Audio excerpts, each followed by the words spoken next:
نصیب فرما دے تو اندر اندر زیادہ حصہ اندر گھرانے کا بھی ہوتا رہا ہے. مسافر طلباء پڑھتے رہے کہ ایک عرصے کو مدرسہ مولانا باہر دعوت و تبلیغ مرمے رہے کہ گھر کے اندر مدرسے طلباء کی خدمت مولانا بھی اہلیہ محترمہ فرمے رہے کہ عرصہ دراز تک مدرسہ چلے ہونے کے زمانے کی کہ ہونی چلتا تھے. سب حضرات کو معلوم ہے کہ حضرات نے کوئی اوورسی نہیں رکھا ہوا خدمت کی الحمدللہ خدمت کا حق ادا کیتے ہیں. علاج معالجے کے معاملے کے اندر انتہا درجے کی خدمت کی نے اللہ قبول فرمانے. سب حضرات کی خدمت گزارے سے ماں پیو کی خدمت کو وسیع نے کی کوئی کہیں.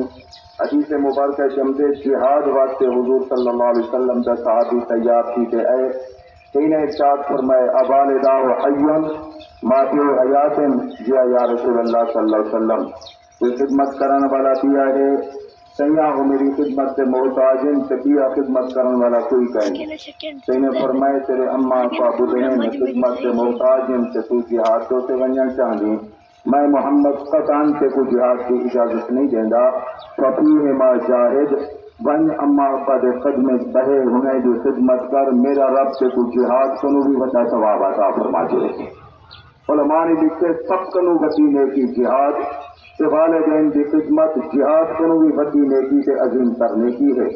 اللہ اپنا ساری کو توفیق نصیب فرمانے. سب حضرات سفن درست کر گنو نیت کر گنو. جنازے کا 4 تکبیریں ہیں. پہلی تکبیر کے بعد اللہ رب العزت کی حمد و ثنا. دوسری تکبیر کے بعد رسول اکرم صلی اللہ علیہ وسلم کی ذات طیبات درود شریف. تیسری تکبیر کے بعد دعا. چوتھی تکبیر کے بعد سلام. والحکم جتنا جلد سی سکے اللہ کی امانت کو اللہ کے شکر کرو.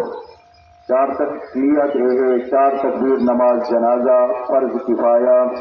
ثنا واسطے اللہ تبارک و تعالی دے درود شریف سیدنا و مولانا محمد مصطفیٰ صلی اللہ علیہ وسلم دے واسطے دعا اس میت دے واسطے منہ طرف قبلے شریف.